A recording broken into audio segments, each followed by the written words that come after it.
Welcome to the Ages of Rock podcast with your hosts Bill Algie, Dennis Talbot, and Alan Tate. We are three guys who have one thing in common, a love of rock and roll.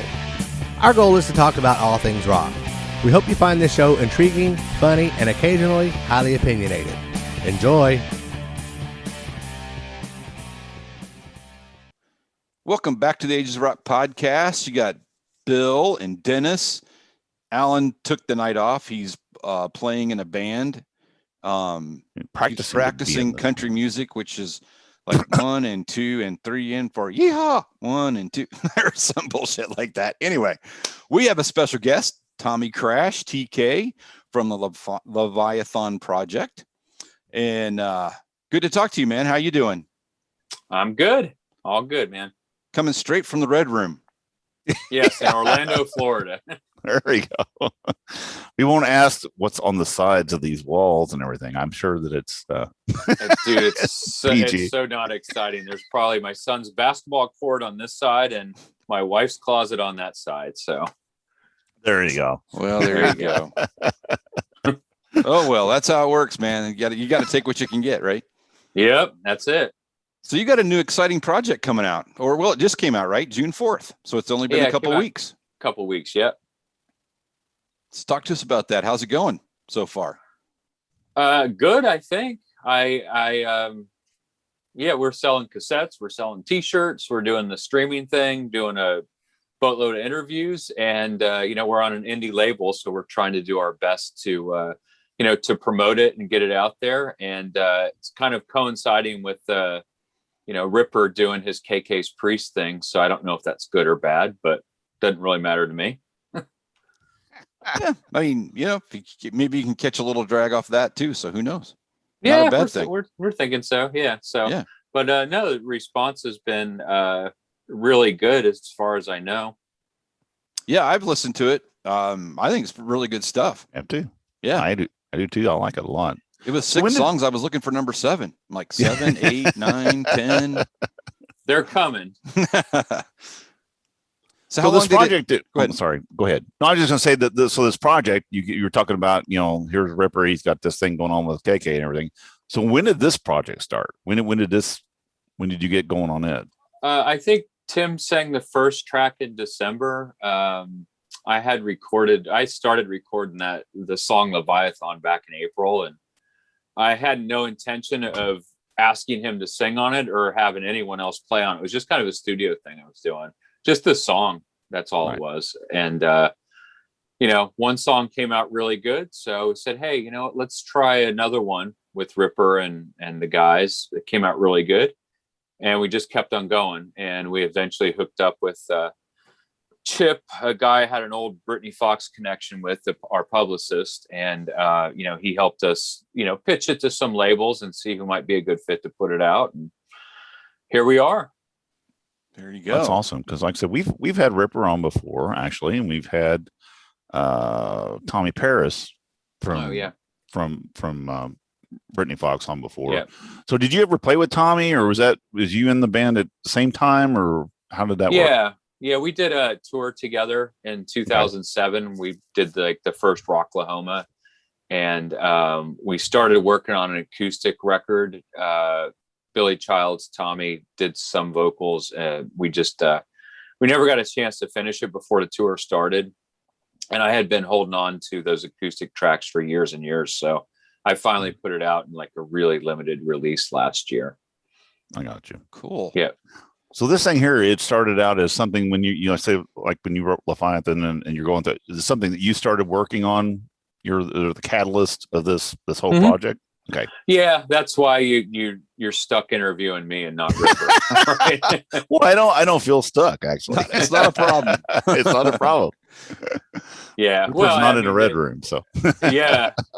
So no, it's pretty much I'd say I do about 95% of everything, but those other 5% that everyone else contributes are really important, Right. So are you playing keys and playing? What are all you playing on here? Guitar, keys? It's a mixture, but I engineered, produced everything, do the website, created the logo, played bass on a couple tracks, play all the rhythm guitar tracks, wrote all the music, blah, blah, blah. And then I needed a really, really super lead guitar player. So that's where I got Bobby, the guy who used to play in Death.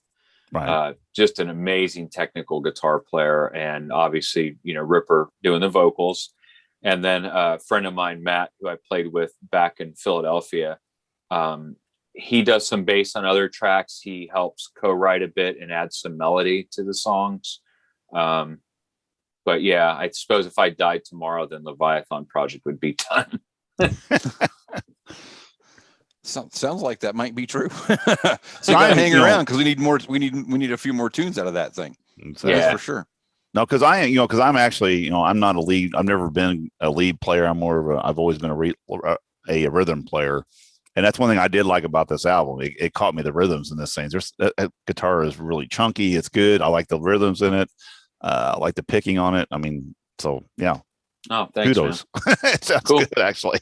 Appreciate that's it. the thing I always look at. Leads are leads. Because I can't do them. I'm not impressed. You know what I'm saying? And I don't mean not impressed, but it's like I listen more to the rhythm part of the song and the bass because that's those two things that I can play. Right. That's what I listen to mostly. I understand. But no, I like I said, I thought and I like the way that it's kind of like a journey, this whole album, and you got your song, you got the with the vocals, and then you got this little interlude going with just kind of this mood, kind of get you into this mood to go to something else. Mm-hmm. So it's kind of cool. I like that. I really do. Great. You don't see that a lot anymore. I mean, you really don't. Well, it's a risk to put instrumentals, like we were talking before we started recording, with people's attention span. It's a real risk to do that. Right. But I think at the time we didn't have a lot of songs, and I told the label I had all these instrumentals that I had written in the vein of kind of like atmospheric metalish kind of. So they thought it would be cool if we, teamed them up and gave people a little more for their buck than just 3 songs to start out with, so there's 6 on there. There's 3 with Ripper and then 3 instrumental tracks. What made you decide to do cassettes and not CDs? Or that's pretty cool because they're definitely coming back. It's different. So, yeah. I mean, it's it's something we're doing this in a series of 2 EPs and then a CD in August. So the label Deco Entertainment wanted to do an EP, which we just put out 2 weeks ago. In July, we're doing a second EP with 6 more songs. Okay. And then in August, we're doing the full CD. But the first EPs were just supposed to be digital, which I think are completely boring and uninspiring to release digital stuff. And that's it, especially if you're a new band like we are, or new project, whatever you want to call it. So I pitched the idea to do cassettes because I knew they were inexpensive. They're a conversation starter.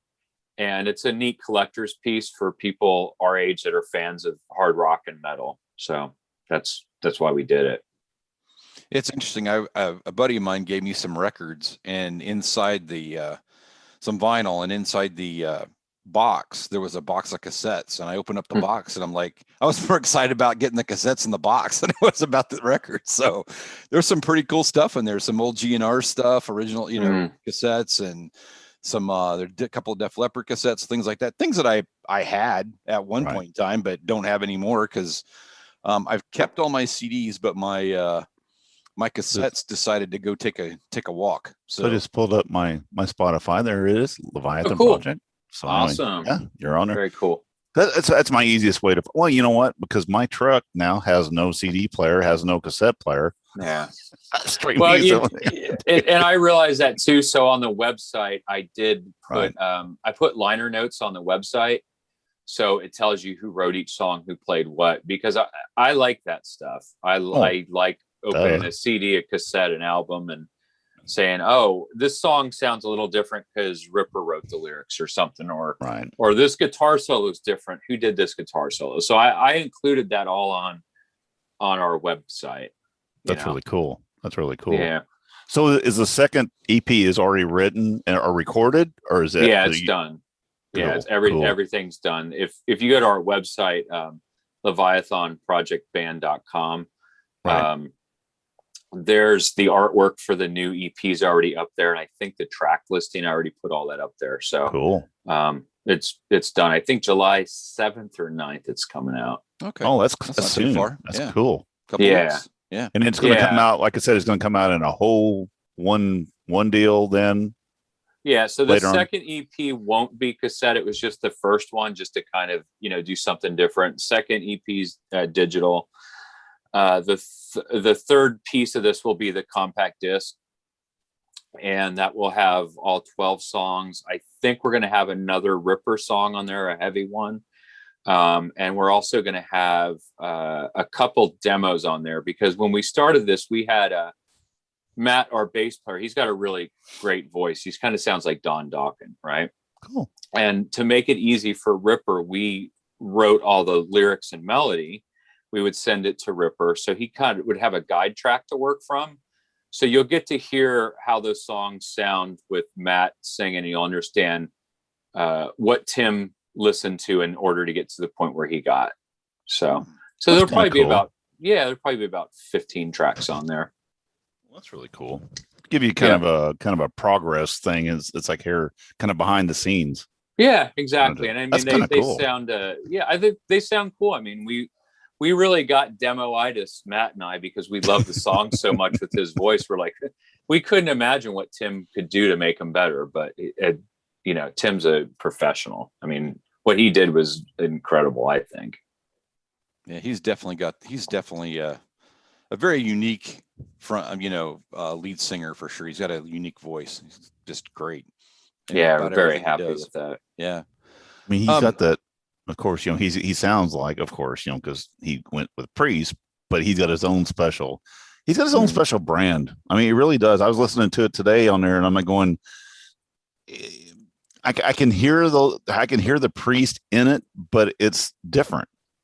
It is Ripper. I mean, Ripper's got that. He's got his own thing. He doesn't really sound like Rob. I mean, he sounds but he's got that range. But he doesn't have that same voice. So that's it's not exactly. Yeah, but it's good. I like him. He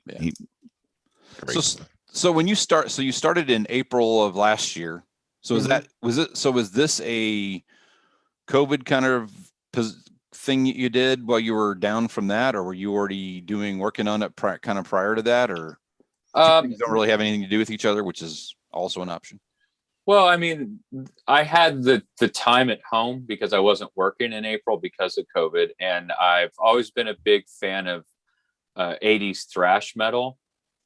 And so I went in my studio and I was like, well, I wonder if I can figure out how to get like an old school Flotsam and Jetsam or Testament or Death Angel guitar tone.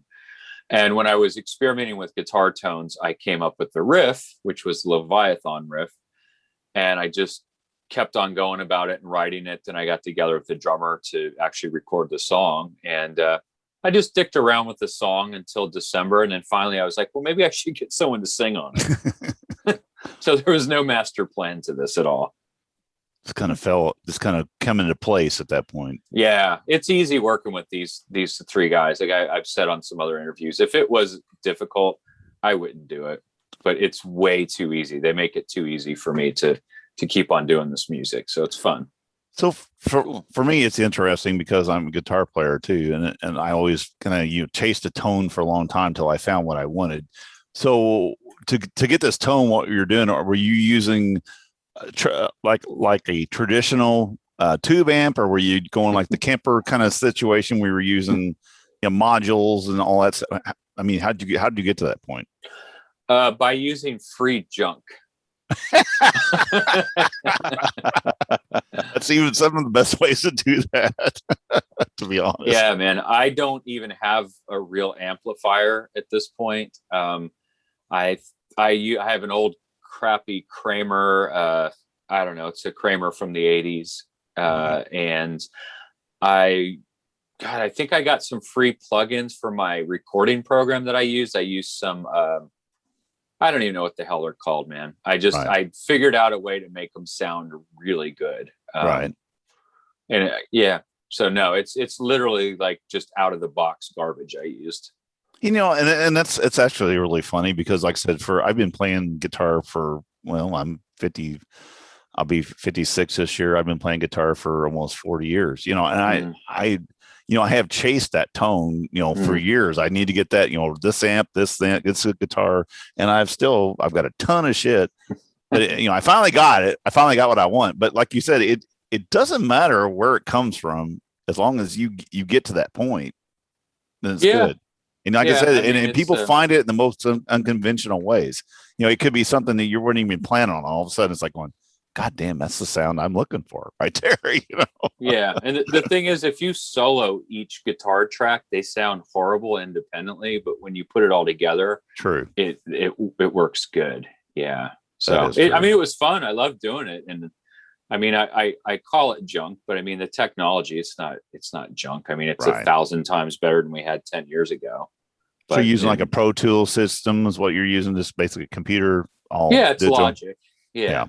It's Logic, and there's these things called I think they're called impulse response, and they're like cabinet simulators. Sure. And just that time period from April to December, I just dicked around with it here and there, and eventually I came across a blend that I thought was pretty cool. Now, in the end, I don't think it sounds like Old Flotsam or Testament, but I like the way it sounds. It works for this. So were you sending?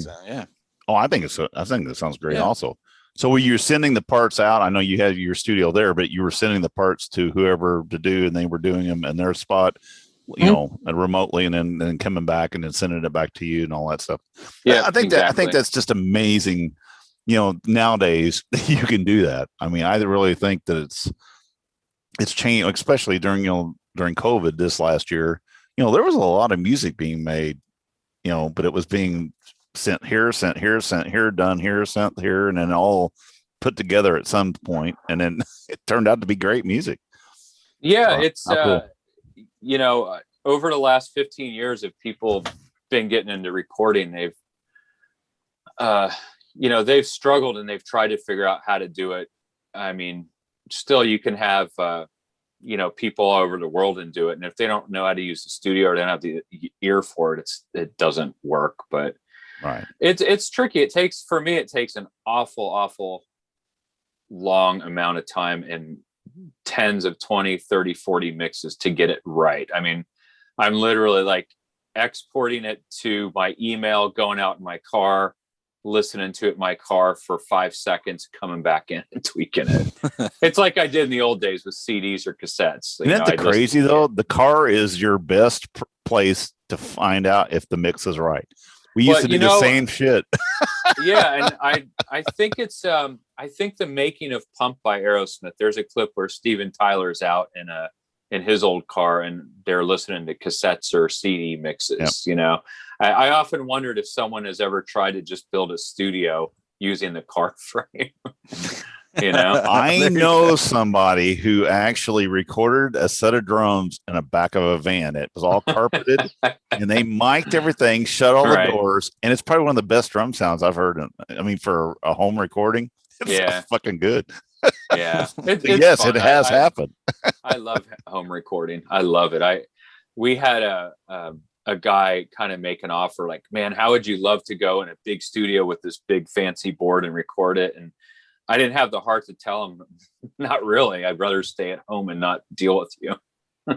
Well, there's that piece of it too, right? Because then you're giving up a little, sometimes when you do that, you're giving up a little bit of what you want for the project because, that engineer or whomever producer wants to try to put their spin on it. And then it becomes something that maybe not exactly what you were going for.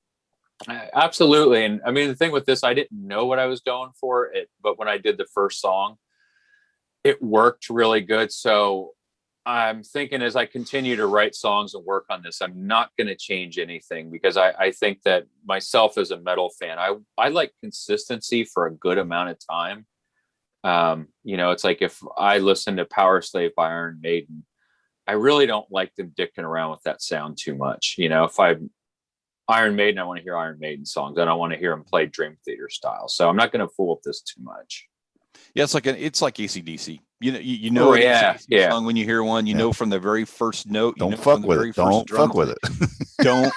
Don't mess with it. Yeah, and exactly. You get those bands that go out there and try to do too much different stuff, and the logo behind me there is one of those bands that sometimes they sway. They had a tendency to kind of get off the beaten path with what's going on. It's like you're going to lose some people, and we want what you've brought to the table before, so don't let go of it. So well, and being in the home situation, like Tommy's saying too, you got the time. You don't feel pressed. You don't feel if you went into a big studio like that, even though they said, oh, you got your time, you still always feel like you're pressed and you're trying to push something out quickly.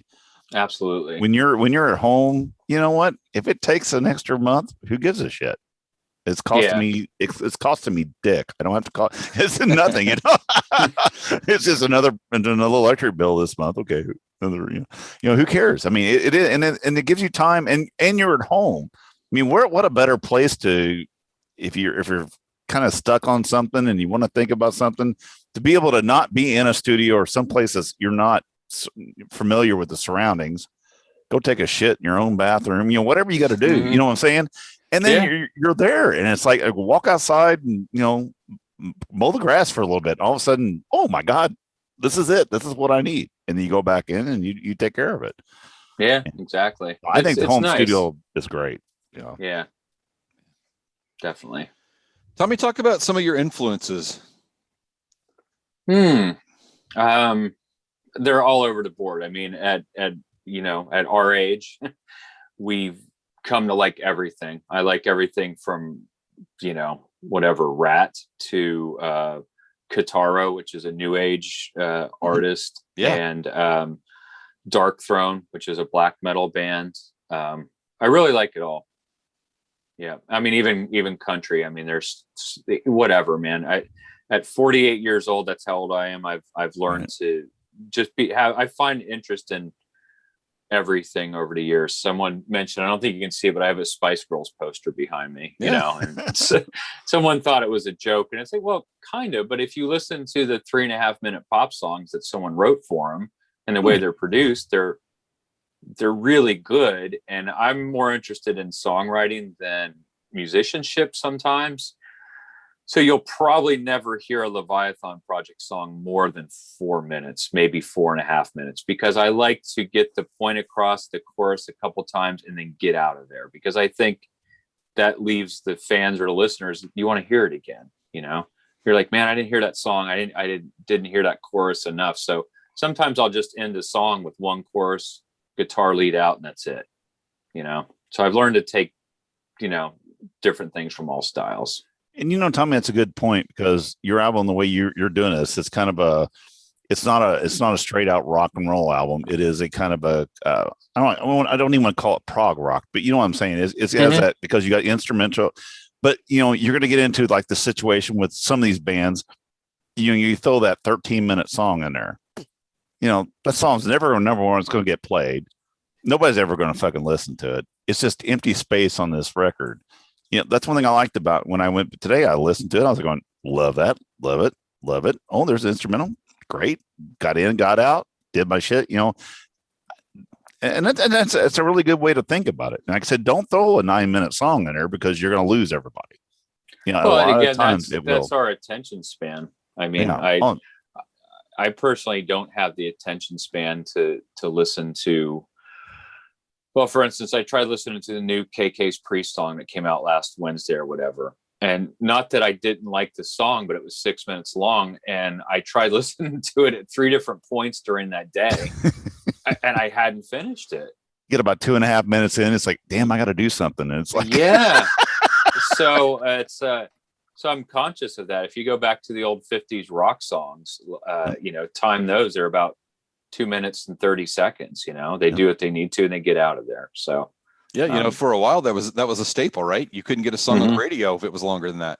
Know what? We've talked about this 100 times on this show.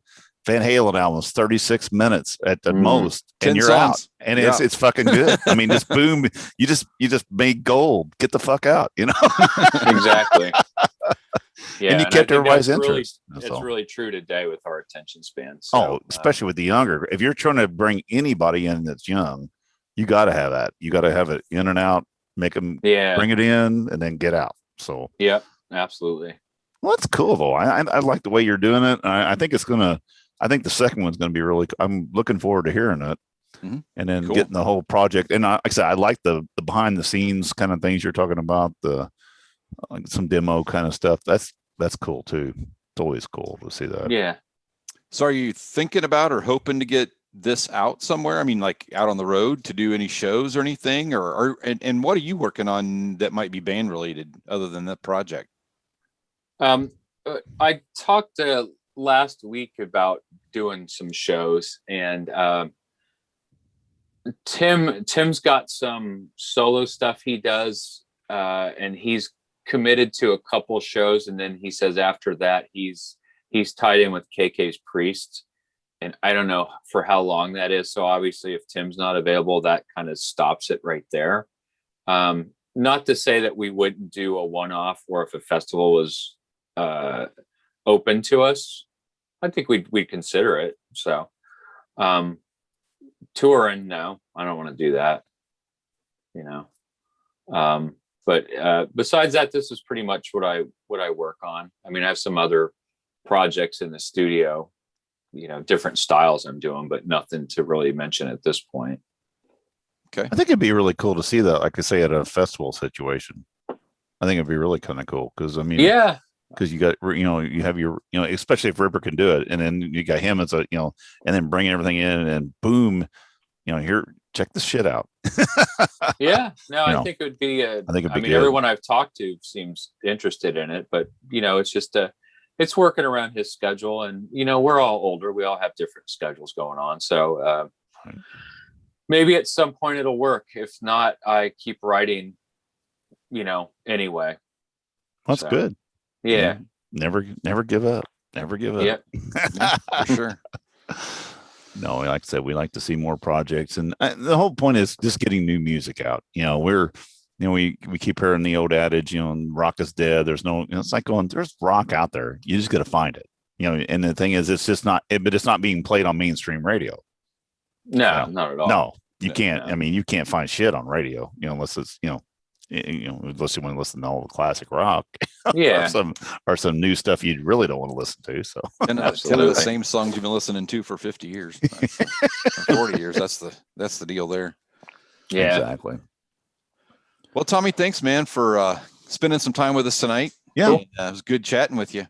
Can you tell our listeners where they can find your stuff?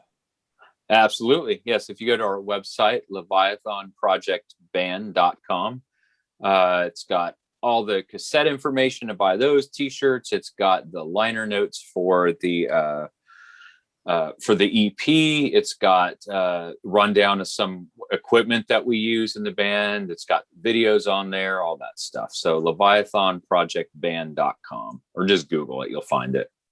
There you go. That's awesome. All right. Hang on for just a second there, Tommy, and I'll take us out of here. All right. Thank you guys for listening and watching today. And you can catch us on all the normal stuff, right? YouTube and Spreaker and I don't know, whatever else Alan usually says, because I don't ever pay any attention by then. Just go to agesofrock.com. Just go to agesofrock.com and you'll find all of our stuff, our 266 other shows. So peace out, people.